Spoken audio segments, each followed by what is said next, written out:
পৌরাণিক উপাখ্যান।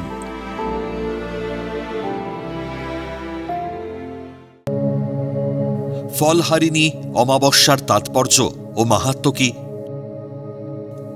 ফলহারিণী অমাবস্যা হল হিন্দু ধর্মীয় ক্যালেন্ডার অনুযায়ী জ্যৈষ্ঠ মাসের অমাবস্যা তিথিতে পালিত একটি অত্যন্ত পবিত্র ও গুরুত্বপূর্ণ তিথি।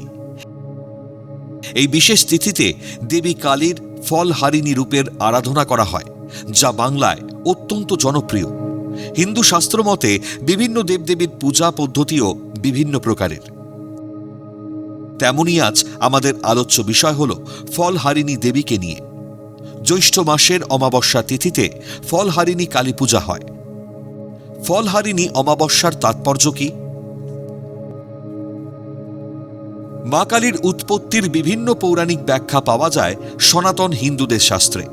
হিন্দু ধর্মের শাস্ত্র অনুযায়ী পুরাকালে শুম্ভ ও নিশুম্ভ নামে অত্যন্ত পরাক্রমশালী দুই দৈত্য সারা পৃথিবী জুড়ে ভয়ঙ্কর ত্রাসের সৃষ্টি করেছিল। যুদ্ধে দেবতারা পরাজিত হয়ে শুম্ভ ও নিশুম্ভর কাছে আত্মসমর্পণ করে। দেবতারা দেবরাজ ইন্দ্রের শরণাপন্ন হলে ইন্দ্র মহামায়ার তপস্যা শুরু করেন। সন্তুষ্ট হয়ে মহামায়া তার শরীরের অংশ থেকে এক নিকষ, কালো, ভয়ালো, ভয়ঙ্কর দেবী মূর্তি সৃষ্টি করলেন। তিনি হলেন ফলহারিণী কালী। দৈত্য শুম্ভ ও নিশুম্ভকে বধ করলেন।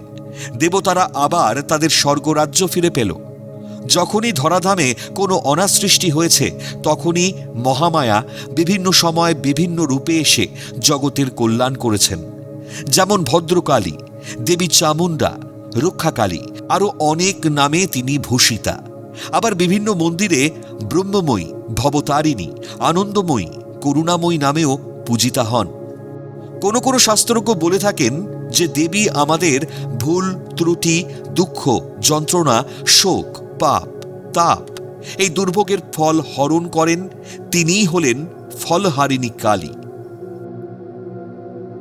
কেউ কেউ বলে থাকেন যে এই পূজায় শুধুমাত্র গ্রীষ্মকালীন ফল যেমন আম, জাম, লিচু, কলা, কাঁঠাল ইত্যাদি ফল দ্বারা পূজা সম্পন্ন হয় বলে এই পূজার নাম ফলহারিণী কালী পূজা। ফলহারিণী অমাবস্যার মাহাত্ম্য কি? ফলহারিণী অমাবস্যা হল হিন্দু ধর্মীয় ক্যালেন্ডার অনুযায়ী জ্যৈষ্ঠ মাসের অমাবস্যা তিথিতে পালিত একটি অত্যন্ত পবিত্র ও গুরুত্বপূর্ণ তিথি। এই বিশেষ তিথিতে দেবী কালীর ফলহারিণী রূপের আরাধনা করা হয়, যা বাংলায় অত্যন্ত জনপ্রিয়। ফলহারিণী শব্দের অর্থ হল যিনি অশুভ কর্মফল হরণ করেন। হিন্দু বিশ্বাস অনুযায়ী মানুষ সারা জীবন ধরে যে সমস্ত কর্ম করে তার শুভ বা অশুভ ফল দেবী হরণ করেন এবং ভক্তদের মোক্ষ বা অভীষ্ট ফল প্রদান করেন। এই অমাবস্যায় নিষ্ঠা ভরে মা কালীর পুজো করলে জীবনের সমস্ত দুঃখ, পাপ ও অশুভ শক্তি বিনাশ হয়। রামকৃষ্ণ পরমহংসদেবের জীবনে এই দিনটির একটি ঐতিহাসিক ও আধ্যাত্মিক গুরুত্ব রয়েছে। জ্যৈষ্ঠ মাসের ফলহারিণী অমাবস্যা তিথিতে শ্রীরামকৃষ্ণ দক্ষিণেশ্বরে তার স্ত্রী সারদা দেবীকে ষোড়শী রূপে আসনে বসিয়ে পূজা করেছিলেন। এই কারণে রামকৃষ্ণ মঠ ও মিশনগুলিতে এই তিথিতে ষোড়শী পূজা মহা সমারোহে উদযাপিত হয়। জ্যোতিষশাস্ত্র মতে এই পূজার গুরুত্ব অপরিসীম। ফলহারিণী কালী পূজার দিন যার যে সমস্যা, সেই অভীষ্ট লক্ষ্য পূরণের জন্য মায়ের চরণে ফলপ্রসাদ নিবেদন করি। পূজার শেষে সেই ফলপ্রসাদ না খেয়ে জলে ভাসিয়ে দিতে হয়, তাতে মনোবাঞ্ছা পূরণ হয়।